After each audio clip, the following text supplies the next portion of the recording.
నమస్కారం. గిరి ప్రదక్షిణ అనేది స్టార్ట్ చేయడానికి ముఖ్య ఉద్దేశం అనంతగిరి కొండలను కాపాడుకోవడం.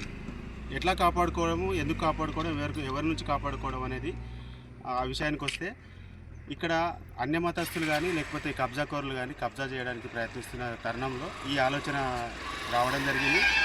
దీన్ని 2019లో అంతకుముందు జరిగిన సంఘటనలు ఉద్దేశించి దాన్ని బేస్ చేసుకొని ఈ కార్యక్రమం స్టార్ట్ చేయడం జరిగింది. ఫస్ట్ అది ఒక నలుగురితో స్టార్ట్ అయినా కానీ ఇప్పుడు 4000 మందికి రీచ్ అయ్యే పరిస్థితి ఉంది. ఇంకా ఎక్కువ భవిష్యత్తులో ఎక్కువ మందికి రీచ్ కావాలని చెప్పేసి కోరుకుంటున్నాం. ఇంకొకటి, ఈ అనంతగిరి కొండలు అనంత పద్మనాభ స్వామి అని చెప్పేసి చెప్పడం ముఖ్య ఉద్దేశం దీన్ని. అయితే ఈ అనంత పద్మనాభ స్వామి కొండలు ఆయనవే అని చెప్పేసి ఆల్రెడీ అనంతగిరి ఆయన పేరు మీద ఉంది.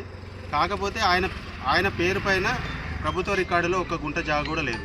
దానికోసం కూడా భవిష్యత్తులో మనము ప్రజల్లో, హిందువుల్లో ఒక అవగాహన తెచ్చి ఆయన పేరు మీద కనీసం ఒక 100 ఎకరాల్లో 200 ఎకరాల్లో రెవెన్యూ రికార్డులో లేకపోతే ప్రభుత్వ రికార్డులో చేర్చాలని చెప్పేసి డిమాండ్ చేస్తాము. ధన్యవాదాలు.